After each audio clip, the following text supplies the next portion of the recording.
മലകളുടെ ഇടയിൽ വളരെ മനോഹരമായ ഒരു ഗ്രാമമുണ്ടായിരുന്നു. ദിവസവും സൂര്യൻ ഉദിക്കുന്നതിന് മുൻപ് ജനങ്ങൾ എണീറ്റ് അവരുടെ ജോലികൾ ചെയ്യാൻ തുടങ്ങുമായിരുന്നു. ലക്ഷ്മണനും തൻ്റെ കുടുംബം നടത്താനായി അതിരാവിലെ തന്നെ തൻ്റെ പച്ചമുളക് വണ്ടിക്കട എടുത്തുകൊണ്ട് മുളക് വിൽക്കാനായി ചെല്ലും. പച്ചമുളക് മേടിക്കൂ, പച്ചമുളക് മേടിക്കൂ. എന്താ ലക്ഷ്മണൻ ചേട്ടാ, ശരി മുളക് എത്ര രൂപയാ? കിലോ 20 രൂപയാണ് ചേച്ചി. എന്താ വില ഇത്ര കൂട്ടി പറയുന്നേ? ഇവിടെ നോക്കി ചേച്ചി, നിങ്ങൾ നഗരത്തിലേക്ക് പോയാൽ ഇതിന് കുറച്ച് കിട്ടില്ല. അവിടെ വില കൂടുതലാണ്, ഇവിടെയാണ് കുറവ്. 15 രൂപയ്ക്ക് തരുമെന്നേ. എന്റെ കയ്യിൽ 20 രൂപ ഇല്ല. എന്താ ചേച്ചി നിങ്ങള് ഇങ്ങനെ ചോദിച്ചാൽ എങ്ങനെ പറ്റില്ലെന്ന് പറയാ? ശരി 15 രൂപ തരൂ. അത്ര നല്ല മനുഷ്യനാണ് ലക്ഷ്മണൻ, ഒരു പാവപ്പെട്ട കുടുംബത്തിലെ മനുഷ്യൻ. പക്ഷെ അദ്ദേഹത്തിന്റെ മനസ്സ് വളരെ വലുതാണ്. തന്റെ ഭാര്യ പിന്നെ 7 വയസ്സ് മകളോടൊപ്പം ഒരു കുടിലിൽ ജീവിക്കുകയാണ്. ഒരു ദിവസം പച്ചമുളകിന് വെള്ളം തെളിച്ചുകൊണ്ട് തന്റെ ഭാര്യയോട് അദ്ദേഹം പറഞ്ഞു, ഇവിടെ നോക്ക്, മീരയ്ക്ക് ഇപ്പൊ 7 വയസ്സാണ്. ഇപ്പം നമുക്ക് അവളെ സ്കൂളിൽ ചേർക്കാനെ കുറിച്ച് ആലോചിക്കണം. അല്ല, ഇതിൽ ചിന്തിക്കാൻ എന്താണുള്ളത്? ചെന്ന് ദർസുഖ്ലാലിന്റെ സ്കൂളിൽ അദ്ദേഹത്തെ ചേർത്തിട്ട് വരൂ. ഗ്രാമത്തിലെ കുട്ടികളൊക്കെ അവിടെയല്ലേ പഠിക്കുന്നത്. അതെ, പക്ഷെ ദങ്ഷുക്ലാൽ ഇത്തിരി അത്യാഗ്രഹം കൊണ്ടവനാണല്ലോ. സ്കൂളിൽ ചേർക്കാൻ വേണ്ടി അദ്ദേഹം ഒരുപാട് പൈസ ചോദിച്ചാൽ എന്ത് ചെയ്യും?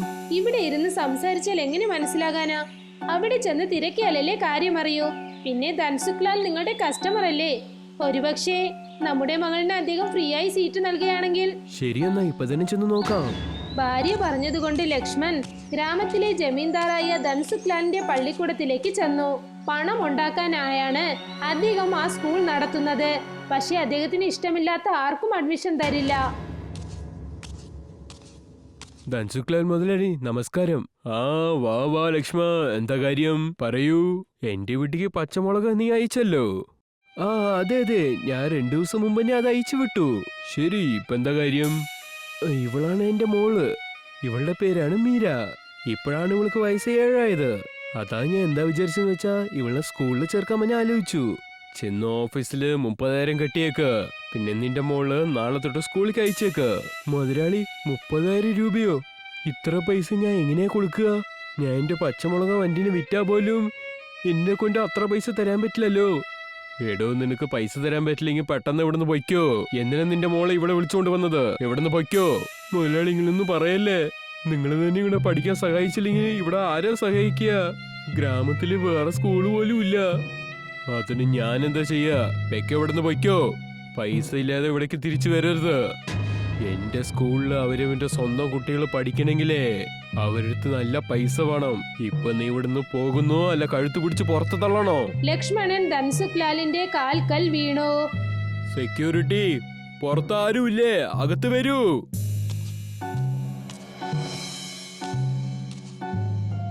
പുറത്തു പോയിക്കോ, അല്ലെങ്കിൽ നിനക്ക് പ്രശ്നമാണ്.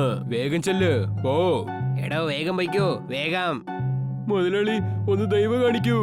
എന്റെ മോളിനെ കുറിച്ച് ഒന്ന് ആലോചിച്ചു നോക്കൂ മുതലാളി.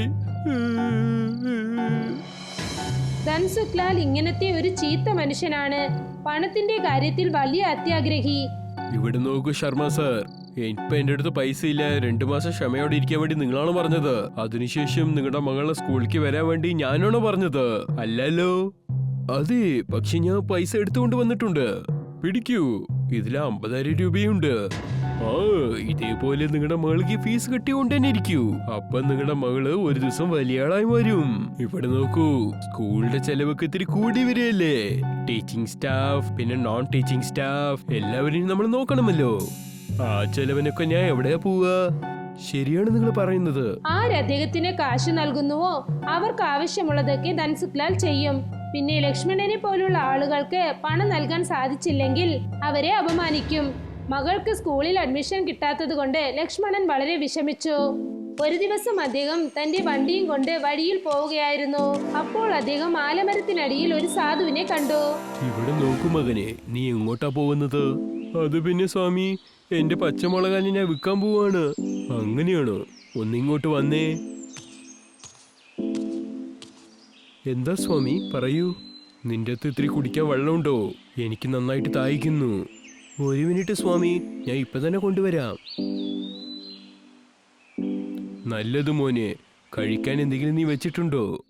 ഉണ്ട് സ്വാമി, കഴിക്കാൻ എൻ്റെ അടുത്ത് 2 റൊട്ടിയാ ഉള്ളത്. പക്ഷേ അതൊന്ന് പഴയതാണ്. അത് എടുത്തുകൊണ്ടുവാ മോനെ, എനിക്ക് നന്നായിട്ട് വിശക്കുന്നു. ലക്ഷ്മണൻ ആ സാധുവിന് പഴയ റൊട്ടി നൽകി. സാധു പറഞ്ഞു, അതിന്റെ ഒപ്പം ഒന്നുമില്ലല്ലോ. ഒരു കാര്യം ചെയ്, നീ എനിക്ക് പച്ചമുളക് തന്നേക്ക്. ലക്ഷ്മണൻ ആ സാധുവിന് 4-5 പച്ചമുളക് കൊണ്ടുവന്ന് നൽകി. ആ സാധു അത് വളരെ സന്തോഷത്തോടു കൂടി കഴിച്ചു.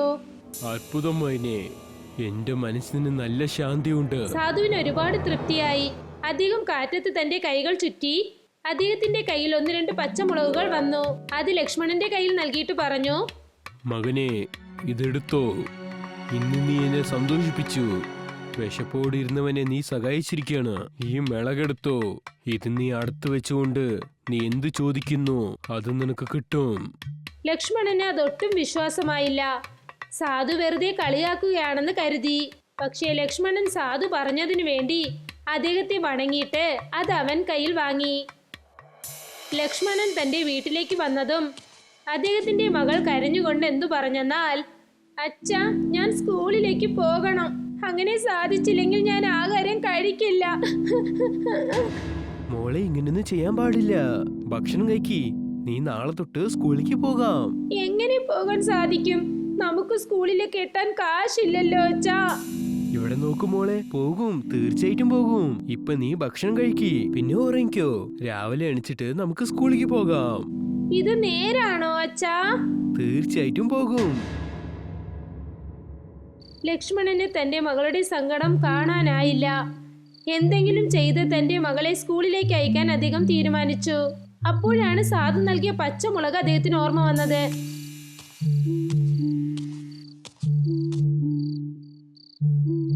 ലക്ഷ്മണൻ ആ പച്ചമുളകിന്റെ മുൻപിൽ കൈകൂപ്പി നിന്നു. എന്നിട്ട് പറഞ്ഞു, എന്റെ മകള് ഒരുപാട് വിഷമത്തിലാണ്. ദയവേത് അവൾക്ക് ഒരു സ്കൂളിൽ സീറ്റ് പഠിച്ചു തരൂ. കുറച്ചു സമയത്തിനകം ആ ഗ്രൗണ്ടിൽ ഒരു മാന്ത്രിക പള്ളിക്കൂടം രൂപപ്പെട്ടു. അതിന്റെ ചുമരൊക്കെ പച്ചമുളക് കൊണ്ടുള്ളതായിരുന്നു.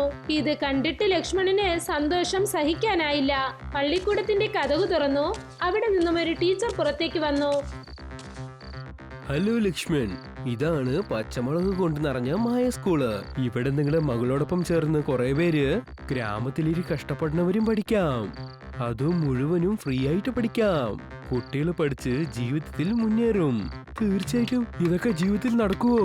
അത് നടന്നു ലക്ഷ്മൺ. നാളെ നിങ്ങളുടെ മോളെ ഇവിടേക്ക് വിളിച്ചുകൊണ്ടുവരൂ. പിന്നീടെന്താ? ഗ്രാമത്തിലെ പാവപ്പെട്ട ജനങ്ങൾ ആർക്കൊക്കെ ധൻസിക്ലാലിന്റെ സ്കൂളിലേക്ക് പോകാനാകുന്നില്ലയോ അവർ പച്ചമുളക് മാന്ത്രിക പള്ളിക്കൂടത്തിലേക്ക് വന്ന് സന്തോഷത്തോടെ പഠിക്കാൻ തുടങ്ങി. പക്ഷേ മറ്റൊരു വശത്ത് ഈ മാന്ത്രിക സ്കൂളിനെ കുറിച്ച് ധൻസിക്ലാൽ അറിഞ്ഞതും തന്നെ അദ്ദേഹത്തിന് ദേഷ്യം സഹിക്കാനായില്ല. അല്ല, നിങ്ങളൊന്നും മിണ്ടാതിരിക്കൂ. ഇങ്ങനെ ദേഷ്യപ്പെടുന്നത് കൊണ്ട് എന്താണ് കാര്യം? മിണ്ടാതിരിക്കണോ? ഞാനിങ്ങനെ മിണ്ടാതിരിക്കുന്നത്? ആ സ്കൂളിൽ ഞാൻ എത്ര പൈസ ഇട്ടിട്ടുണ്ടെന്ന് നിനക്കറിയോ? എന്തെങ്കിലും തെറ്റ് സംഭവിച്ചാൽ നമ്മൾ നാശത്തിലേക്ക് പോവും. ആ പാവപ്പെട്ട കുട്ടികളൊപ്പം ചേർന്ന് ആ പച്ചമുളക് കൊണ്ട് നിറഞ്ഞ മായ സ്കൂളിലേക്ക് ഇപ്പൊ പൈസയുള്ള ആൾക്കാരുടെ കുട്ടികളും പോയി ചേരുവാണ്. നീ ഇപ്പൊ എന്നെ സമാധാനിക്കാൻ പറയണോ? ഞാൻ നിങ്ങളോട് എത്ര വട്ടം പറയാനാ ഇങ്ങനെ പണമെന്ന് അധികാരം കാണിക്കല്ലേന്ന്? പാവപ്പെട്ട ജനങ്ങൾക്ക് എന്തെങ്കിലും ചെയ്യുമെന്ന്. പക്ഷേ നിങ്ങൾക്ക് തോന്നുന്നതല്ലേ ചെയ്യുള്ളൂ. ഞാൻ എന്ത് ചെയ്യാനാ? ഞാനായി ലക്ഷ്മണനെയും ആ സ്കൂളിനെയും വെറുതെ വിടാൻ പോകുന്നില്ല. എന്ത് ചെയ്യാൻ പോകുന്നു? ആ പള്ളിക്കൂടം കത്തിക്കാൻ പോവുകയാണോ? ആ, ഞാൻ സ്കൂളിനെ കത്തിച്ചു കളയാൻ പോവാണ്. മൊത്തം സ്കൂളിനെ കത്തിച്ചു കളയാം. പള്ളിക്കൂടം വിടാൻ 1 മണിക്കൂർ മാത്രമേ ബാക്കിയുണ്ടായിരുന്നുള്ളൂ. ആ പള്ളിക്കൂടത്തിന്റെ പുറകിൽ ധൻസുഖ്ലാൽ തന്റെ കയ്യിൽ ഒരു പെട്രോൾ ക്യാനുമായി അവിടേക്ക് വന്നു. അദ്ദേഹം ആ പെട്രോൾ ആ പച്ചമുളക് മാന്ത്രിക പള്ളിക്കൂടത്തിന് മേലിൽ തെളിച്ചു. എന്നിട്ട് മേച്ചസ് കത്തിച്ചു.